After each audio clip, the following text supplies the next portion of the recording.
Well, everyone, the Commodore brand seems that it's switching hands again, but they're hands that we're familiar with. That sounded weird. A little That bit, wasn't how I a little intended bit. it. Yeah. Hands you know. The pause, Soft and I hands. think it was hands we are familiar with.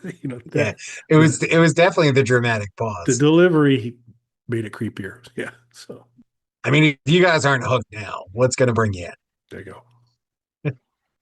So Kelly had shared with me some videos that I had somehow missed. It's because I was dying that I had somehow missed. We were this Uh, close, everybody. This close. Go ahead. Sorry. a channel that we both enjoy, Retro Recipes, who do a lot of Commodore related projects on there, are purchasing the Commodore name and reissuing the Commodore 64.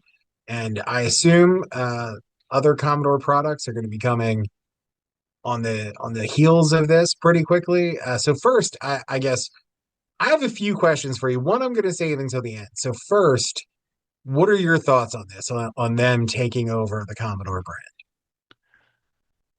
Well, it's happened a lot. I used to get moments of hope as an Amiga user at the time when Commodore tanked.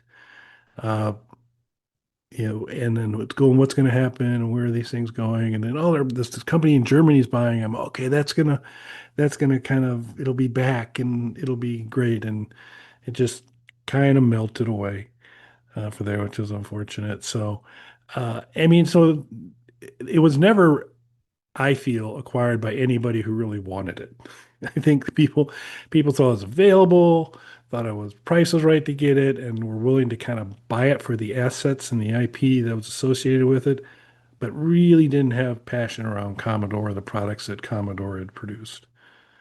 Um, Not the case here. Here you've got, if there, I don't know of anybody better to um, to be kind of heading up a run on this and uh, retro recipes, because it's super impressive what he's done. He's super talented guy, does a lot of great techie stuff that Mike and I marvel at quite a bit. But we've talked about his stuff quite a bit on there. It will be Commodore 64 largely focused, but he branches out into different things: Atari 2600, Empire Strikes Back game, and then certainly some Amiga stuff here and there as well. So it was nice to see this this brand that I loved and just thought was great in the hands of somebody who has a high degree of passion for it. So I think it's optimistic, and it started. I think to be a little bit more of a, yeah, I'd like to use Commodore in the labeling to kind of, we're going to do these things, and it was still out of a passion for Commodore, but apparently kind of in the conversations, it's just, well, you want to buy the company, And so, and they're still working that out. We'll talk a little bit more about that, I think, in a bit here, but I was very excited when it was a little murky on the first couple videos he put out on it for me to kind of get a complete handle on it. I think I'm a little bit better now, kind of what's happening here, that it was kind of a licensing deal that has started to potentially evolve into something else. But even if that something else doesn't happen, uh, everything we're talking about tonight, or the things we're talking about tonight, are still real. They're not alongside an Amico. It's actually going to happen. You put money, you put money in, you'll get a product out. So I would say very excited to see it. Well, how about you? Yeah, I'm really excited. Like you said, it's we've seen Commodore switch hands a few times, and unfortunately, that not really pan out the way any of us would like to see it happen. We've seen great products released, but not through Commodore. So, we've seen the C64 Mini, which was great, and then a full size C64, HDMI ports and everything. And we've featured that quite a bit on this channel. My full size C64, not only using that for some of our first gaming attempts for our games before we got into, Slapdash and Kelly's platforming game and stuff like that. So before we even got into any of that kind of stuff, but even using the C64 to do things like play games through the At Games Legends using floppy disks. and things like that, using that as kind of the bridge between those. So doing some pretty cool stuff with it here. Um, I'm a big fan of Commodore. I remember people having Commodore 64s, but it wasn't until I was a little bit older that I really started to kind of get into it and see a lot of the cool stuff people were doing with it. Not only is there tons of amazing games and software for it, but I can't even begin to describe how basically if you could throw a rock at it, it would play a program or a game through some sort of black magic. It can play programs and games off of literally anything that exists anywhere in the world for some reason. There was even a Commodore program in a Netflix movie, for example, through tones that they played in the movie. You could record that, play it back through a Commodore, and it would turn into a game. So it's magic, is how it worked. And I've been extremely happy with my full size C64. But the difference, and there is a big price difference too between them. But the difference with this is a complete Commodore 64. So while you can play floppy disks and things through the Mini, by basically tricking it into thinking that the floppy disk is a USB drive, which is still cool. This is going to play actual disk drives and tape players and things like that as well. But you are paying a little bit more of a premium for that. But given the quality of what we know they do with their projects, I don't think that's a concern that you're not going to get like you said, this is not an Amigo situation. This is there's zero concern that you're not going to get a great product out of that. So I think my next question for you, not the big one yet, but my next question for you would be, is this a skip it listed buy it for you? Um, this is, boy, I kind of think, I kind of think it's a skip it, but it may become a buy it because I just want to support what's going on here because there are and they talk about in their kind of description of what their intended direction is and all that, that it's basically we've got one foot firmly planted in retro gaming and the other foot planted in the future. And so what you get here is a fully operational C64. Attach that disk drive that you've got sitting around the house, or a cassette player, or singing bowl, or Aztec death whistle, or whatever you've got the program on. That it'll all the old peripherals will work and kind of connect to it. But you can also utilize HDMI and you can utilize USB. And so you've got capabilities both ways. Cartridges, you can be able to kind of pop cartridges in and do things there. And so I laud the effort. I'm really impressed kind of with what's done. It's a FPGA environment, so it's not like a complete motherboard, beat for beat duplication, but it is, through FPGA. So it's you're going to get the true Commodore 64 experience. So, I mean, in terms of there's a future product that I hope they're going to come up with that I'll definitely be in the market for if it comes forward. Um, so I'm kind of waiting to see how some of this stuff plays out. But all that said, I'm also, and so the price points, just to kind of let folks know, there's three versions of this. There's the Commodore 64 Basic, which got kind of the original OG coloring of the Commodore 64. Then there's a Ultimate Starlight Edition, LED translucent, so you can kind of get in, see the motherboard, which includes on the motherboard signatures, the original OG Commodore folks and the new folks that are kind of driving some of this stuff out. But then an LED light system that you can kind of get to sync with games and do all that kind of stuff. Looks really, really cool. And then a Founders Edition. And so the basic is right now a little bit of a price reduction at 300, the Starlight's at 350, and then basically at $500 is the Founders Edition, which again has LED, but now it's kind of coming through. It's the Commodore 64 that Trump would own. It's a big gold bar, and it glows that way, and it's got a holographic hologram serial number, all kinds of fancy stuff. But that one's largely intended to say, yeah, you wanted to get this, but you also wanted to help us on our journey towards Because shockingly enough, it wasn't like 5.99 to apparently buy Commodore as a company.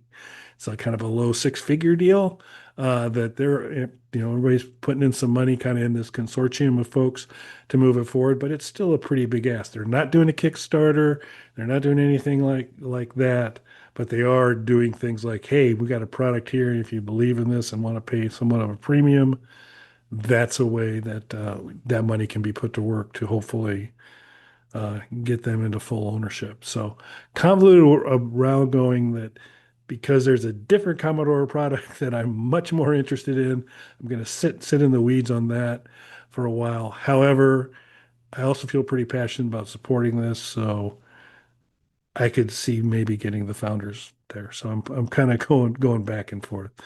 So I'm a skip it buy it at this point in time. I'm a skip it listed buy it. I'm all three. So how about you? See if you can narrow it down as well as I have. So I'm kind of a listed by it. So I mean, I definitely want. I'm a huge Commodore 64 fan. I want to support this project. I do have the full size C64 though, which allows me to run BASIC. You can do programming on it. I can play things off of floppy disks on there. So I mean, a lot of my needs for a Commodore are taken care of with that. So I would be buying this largely to support them and to support this project. So I'm leaning towards a buy it, but it is mostly for that because the full size C64 model gets everything done that I need it to get done. It's fair. Yeah, so you folks should check this out. Let us know if you're in the market. This looks impressive. And, these are serious people. Well, they're not serious people. They have fun. They're super fun and got a good sense of humor. And if you've ever seen any retro recipes videos, they're always very entertaining as well as informative.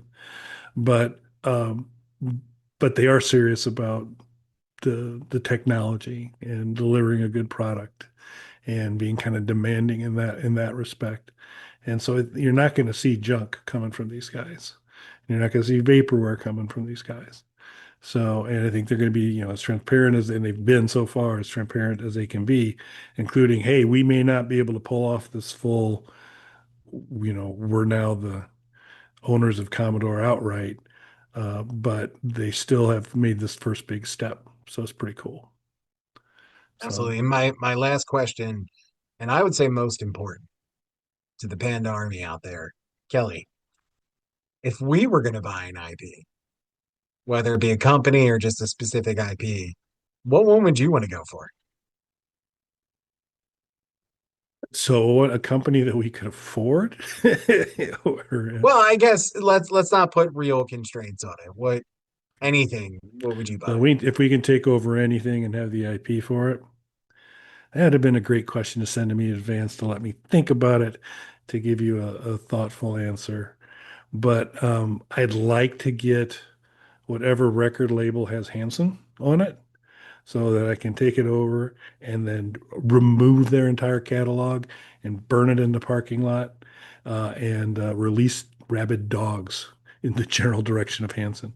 So I think that that's probably where I'd go as a first thing. And then maybe second, it would be I would buy Hardee's and force them to become Burger Chef again because they bought Burger Chef. So I would say, you're no longer Hardee's, you're now Burger Chef.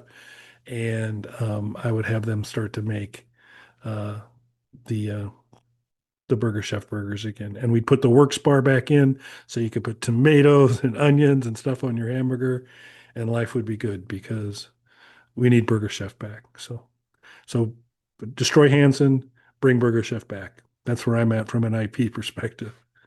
So that's pretty heady stuff, a little esoteric, pretty level within level, circle within circle layers of an onion. How about you? So my knee-jerk first reaction would be Virtual Boy. I can't imagine Nintendo letting that go though. Plus we could never afford anything from Nintendo. No. I feel like that's crazy. But next I would say the Jaguar, if Atari's Oh, not going to do anything with it. the Bog Now Panda there is Jaguar. another plus product coming. I really hope it's a Jaguar. I don't think it will be, but I really hope it's a Jaguar. But if Atari's not doing anything with it, I'd love to see a Jaguar out there.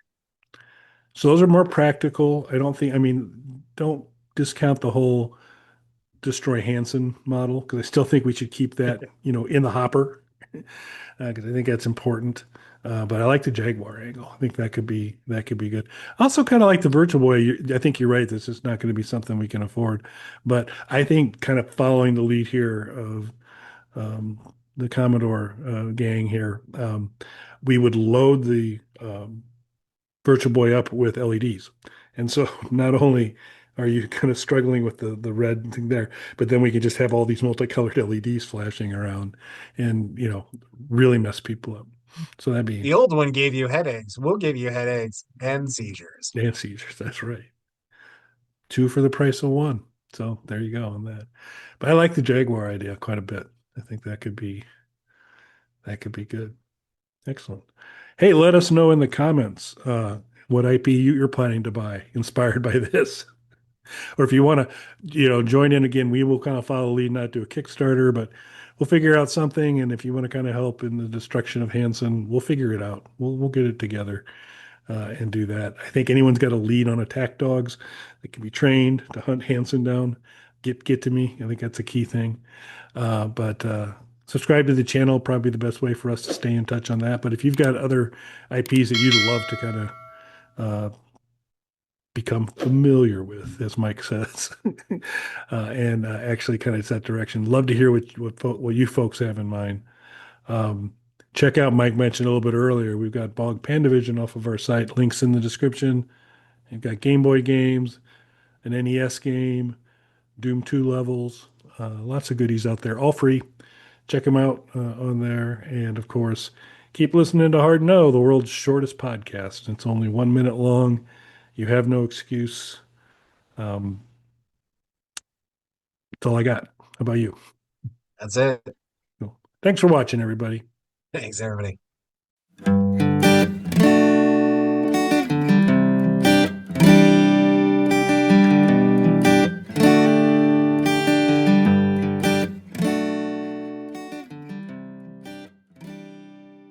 Bog Panda.